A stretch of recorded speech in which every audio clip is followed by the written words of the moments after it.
If I make a mistake as a business owner and lose a government contract, is that it for me forever, or would I be able to bounce back and win a contract again down the road? I lost a few. I got fired from a few. It depends on who you do business with. So like I got fired with a certain entity in the state, that department. So it doesn't look good for me to do contract with that department anymore in the state. But the department next door doesn't know about my fired over here. The federal government doesn't talk to the state office over here that I got fired. So it's like a regular job. You get fired place. Do you want to stay within that community, or do you want to leave the community? Like I said, there's hundreds of different contracts, but federal government, you always want to keep it clean because the federal have so many opportunities. They got what they call CPARs where they rate you once a year, and everybody in the federal field can see you. What's your name and what industry contracts do you typically get? You know, my name's Jeff Cole, and I landed over 109 contracts, grossing over $30 million in the last 10 years. Had to figure it out. So, but my contracts is, most of my contracts I do is with food service. You know, I was a cook in the Navy, so I used my skills and talents that I knew in the military, in the real world, and I applied it to start getting paid to doing what I knew how to do already. A lot of people who've never done a government contract aren't familiar with government contracts. And we have a few questions for you to Yeah. help familiarize them with the basics of government contracting.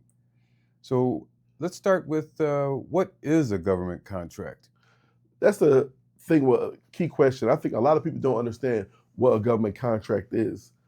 Government contract is pretty much the government buying your services from you. They're like anyone else. It's like someone that want to get a maid at the house. I'm looking for services. I need somebody to do the job, and I'm paying them to do it. The government's just someone who's going to maybe keep you on for a long period of time, and it's harder to fire you. So myself, being a cook, I started catering for the military. So the government said, hey, I need my guys fed every day, 3 times a day for the next 5 years. And I do the job just like if somebody for a wedding wanted to hire me as a caterer. But that's a one-time gig. But now I'm locked in for 5 years. But in order to fire me, they have to have very big reasons to actually fire me because the government wants to make sure it's not one of those behind a shady acts. So everything has to be done properly. They have to put a cure notice in just to fire me. So I'm locked in for 5 years for some guaranteed pay and something I know how to do. So that makes me think of my second question, which is to pursue a contract, do you have to demonstrate that's your field of work, or can you get a contract in a field that you're not an expert in? Great question. A lot of people um, go for contracts that they looking for the past performance. They got some contracts where they say no past history needed, lowest price. They just want somebody who can do the job at the lowest price. Like see the contract recently in Hawaii, they said they need trash disposal at the cafeterias. They said, hey, we get the lowest price person and no past experience to the government is needed. So however, when you start doing bigger dollars, they want to see what you've done lately. Hey, what have you done lately? So one of my contracts was first is $700-800 a month for 2 years, and I build it up. Now I'm in the millions of dollars worth of contracts, but I have past performance, so they see what I've done. Look at my resume as for the business, which is called a capability statement, and I keep going from there, and I'm good to go. So what I'm understanding from a entrepreneur's understanding, you can even if you don't have experience in the contract, you could just hire someone who does have the experience. Is that correct? Yes, you can, but sometimes it will bite you in the butt, Okay. right? So if if I have a contract, say doing IT work, yes, I can hire a manager that does IT. I can have a whole staff that does IT work, and I can be the owner of the company. However, now when the contract officer, the person on the groundwork is saying they have issues and problems, and you need to fix this, I may not know how to fix that problem because I'm not a subject matter expert at it. I have to rely on the person I hired to fix the problem.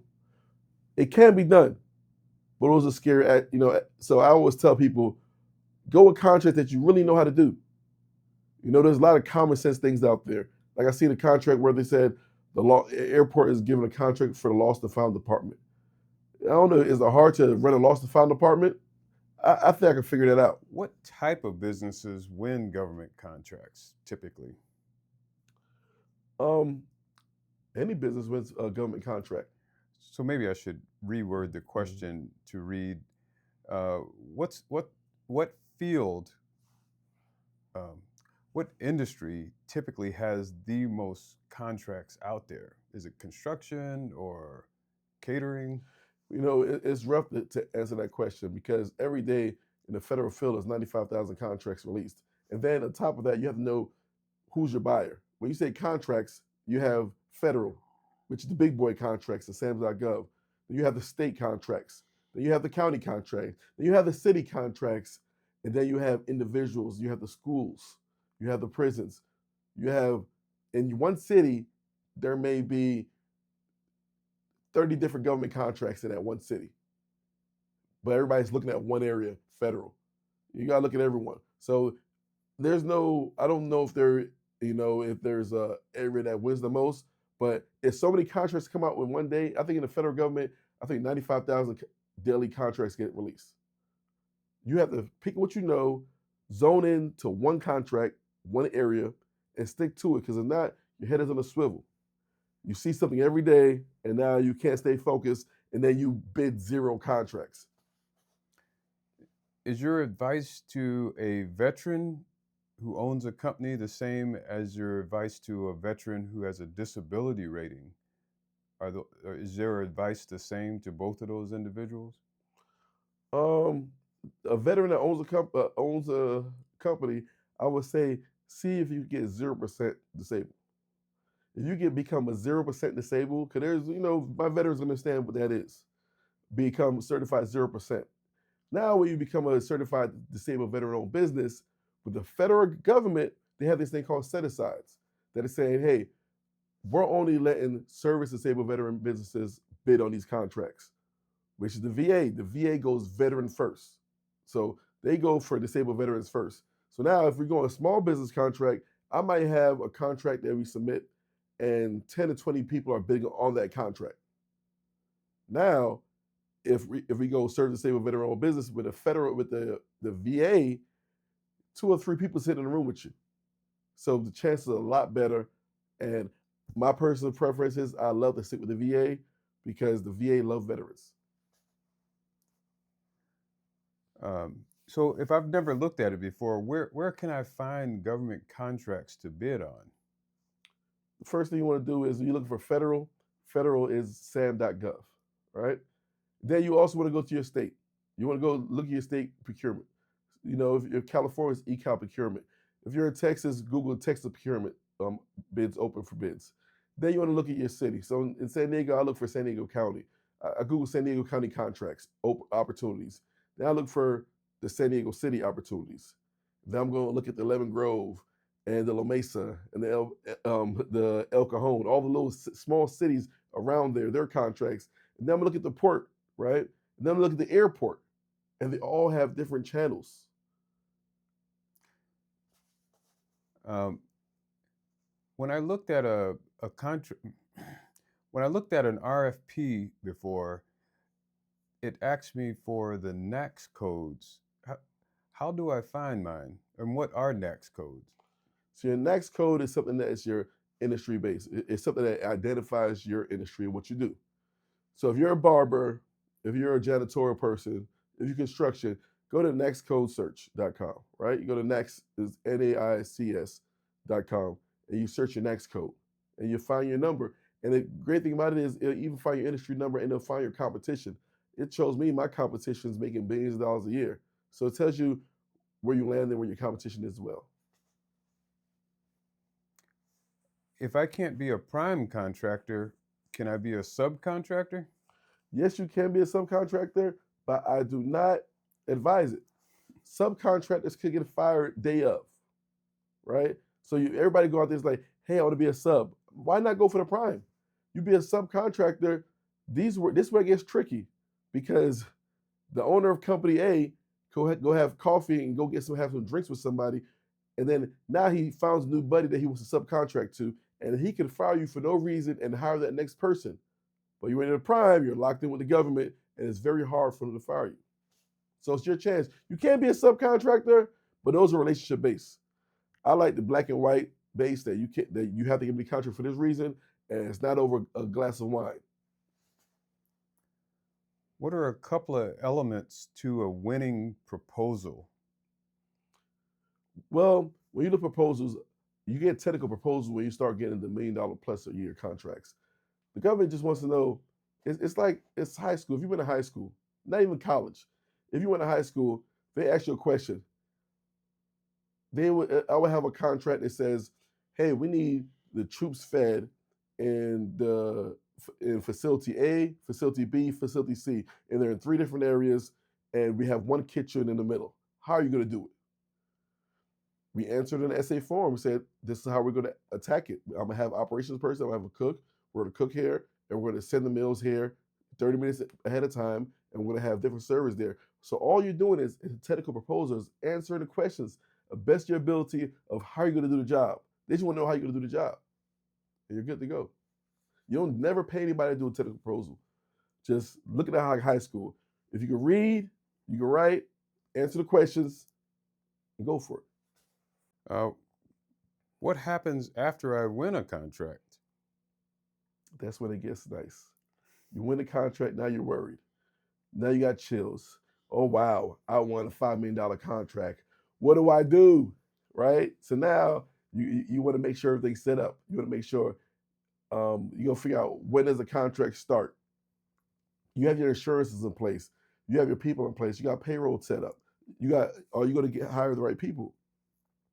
Are you going to hire a new crew, or are you going to go there and knock on the door and say, "Who wants a job? Because we're here now."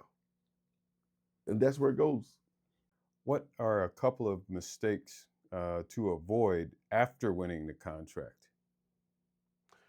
After winning the contract, you want to make sure you can actually do the contract. I've had mistakes where, like, I didn't read and properly understand the contract. I lost a lot of money because not knowing it was a call when I need you contract versus a firm fixed contract. So you don't have to actually sign it after you get the contract. So you want to get a contract and go over your numbers thoroughly again, not knowing that you want to make sure you didn't get the contract just because you're the lowest bidder, but make sure you got profit on there. The reason for getting a government contract is to put money in your pocket. Do I need insurance or bonding? The contract officer going to tell you everything you need, right? 9 times out of 10, I'll say 10 times out of 10, you have to have general liability insurance, at least at the minimum, with a COI of $1 million. It's not going to cost you much. It might cost you, a couple $1,000s a year to have that insurance. Bonding, that's a totally different aspect. They go tell you beforehand if you need a bond. But most contracts don't need bonding contracts. Start off with the contracts that don't require bonding and just get a general liability for your business. Can I get multiple contracts at once? When I first started my government contracts, I shot four shots and I won 3 of them, and I won all 3. One of them was with the state, and the other 3 was with the federal.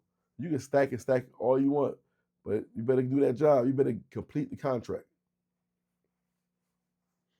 Other than getting a certification as a disabled veteran, are there any other certifications that one can acquire to give them an advantage in the bidding process? You have all different types of, it's all to know who's your buyer, right? I'm not certified minority business because the buyers I go with, they're not really looking for that, right? You don't want. Sometimes people take a whole year and certify themselves.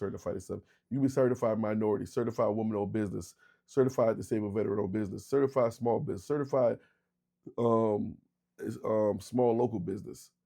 You want to look at who you want to sell to. Do you want to sell to the city, and see what do you get from being certified with the city? The city may say, "Hey, if you're a small local emerging business, I'm gonna give you 5% discount." But a lot of those, there's a difference between set aside and preference. The state of California has a disabled veteran preference, so they will give 3% of the contracts have to go to the disabled veteran-owned businesses, and they give 5% discount. But another person can still bid that contract with me who's not a disabled vet. You go to the federal side, set aside. That means if you're not a veteran, you can't bid the contract. If you're not a small business, you can't bid the contract because it's set aside small business. If they have a contract that's woman-owned business, I can't bid on it because I'm not woman-owned. If the contract Indian-owned, Indian business, Native American, I can't bid it. So set aside is federal. That means it locks everything off from it. Then you have the incentives. Like New York, they love minority business enterprises. So you could double down. In New York, you could double down to be a minority, woman a minority, and a veteran, and now you're like 15 points of discounts ahead of everybody.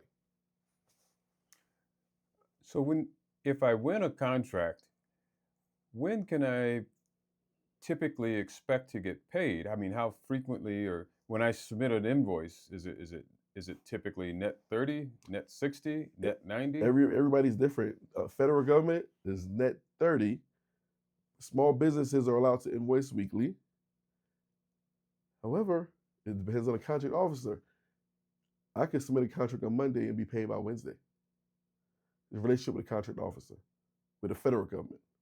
And you have some states that say, hey, like the state of California, they say they're net 45. I don't care what it is. Invoice us on the 31st day, and we have 45 days to pay you. So you have to read those contracts and the statement of work and also the invoicing on the paperwork to know what happens. Everything with the government contracts is reading. It's reading. It's a lot of reading, but everything's there. It's black and white. What what are a couple of challenging compliances that you have to uh, stay in line with administratively to maintain a contract? Um, One of the biggest things, they want to make sure you pay your workers properly, right? So a lot of people think they have a business. A lot of people in the community think they have a business and they don't have a business. Giving 20 people 1099s is not a business. That's not a, it doesn't work like that. You gotta get a payroll company and do W-2s to pay payroll taxes and workman comp, general liability. And then as a fringe rate, it's they call it a fringe rate. Fringe rate is the taxes insurance. So if I was going to pay you $15 an hour, the government says I'm supposed to give you some benefits, but I don't want to offer benefits to my company. So now I give you the whole rate, the fringe rate with benefits. So now I'm paying you about $25 an hour, so you can go ahead and get your own benefits. But I'm staying in compliance with the contract by paying you the proper rate. Can a person get a contract if they're a sole proprietor? Oh yeah, the sole proprietor LLC. It just depends on how you want to be protected. I always tell people when you first start a company, start as a sole prop. You may say you want a business right now, but you may not want to be. 6 months later, you're not a business owner. This is cool. Just figure it out. And I tell people all the time, it's like, a lot of people want to be their own boss, and it's cool. They do Uber Eats, they do drive Uber, DoorDash, Instacart. Well, you can get a contract doing the same thing, just get some great money, consistent money. And then after, I always say, after you make your first, $5,000, and you know what you're doing, at least $5,000 for the year, then you go ahead and get your LLC going, because this is what you're going to do. If I make a mistake as a business owner and lose a government contract, is that it for me forever, or would I be able to bounce back and win a Mhm. contract again down the road? I lost a few. I got fired from a few. It depends on who you do business with. So, like, I got fired with a certain entity in the state, that department. So it doesn't look good for me to do contract with that department anymore, state. But the department next door doesn't know about my fired over here. The federal government doesn't talk to the state office over here that I got fired. So it's just like a regular job. You get fired place. Do you want to stay within that community, or do you want to leave the community? Like I said, there's hundreds of different contracts, but federal government, you always want to keep it clean because the federal have so many opportunities. They got a thing called CPARs where they rate you once a year, and everybody in the federal field can see it. So you're recommending that it's not a good idea to be a subcontractor. What about being the prime and then having subcontractors on the contract that you win? That's great. You're the prime, you control it. However, be careful, because that subcontractor can make you look bad if you're not doing it proper. Some people have this model say, just get government contracts and sub it all out. If they fail, can you fix it? Do you know what's going on? Do you want to take that risk? Can now you get no more money? And now the federal government has a bad CPARs on you that you can't get any more jobs with them. I don't know. But it's a risk. It works for some people. Some people could be real bad. That's just my take on it. If I'm gonna sub something, I'm gonna sub out partial or something I know what's going on. So I know how to fix the problem if there's an issue. Would you recommend bidding so low that there's almost you're breaking even on just to win your first contract so that you can have a portfolio under your belt? I would I would recommend somebody could break even for their first contract, less headache, not that too much headache, but break even just so you get your foot in the door so you can understand what's going on. Because sometimes the government, you can do past performance in with a commercial contract and they can bring it over to the government. So if you know what's going on about government contracts, you're not going to know what's going on until you submit, win, go through the process. Like, now I got it. So you want to get it, you want to figure it out, and you get that past performance build up. So I definitely, when you first get in the game, go ahead and just get your foot wet, get your feet wet. All right. Is there any questions you think? I think we did good. Those are, I mean, those are like real basic. Yeah. Those are good for basics. Yeah, man, the hardest part, man, is I talk to people. Everybody has everybody has like a reason why they don't do government contract. A reason, and it's scary. Their reason is fear. Everyone says it's so hard, but these people I talk to, they never bid a contract before. They never like submitted a contract, and they give you all the reasons like you can't do this because of A, B, C, D. I see it all the time. You don't understand the contract. And it's crazy where there's some people who think they work government contracts and they don't. They're a subcontractor. They feel they have a government contract. Like, no, dude, you don't have a government contract. You work for Company B, and they have the contract, and they can tell you kick rocks today if they want to. Yeah, man, that's it though. That's the world of government contractor, man. I learned it, and I'm happy. I'm just so educated on it. The past 10 years, contract guru.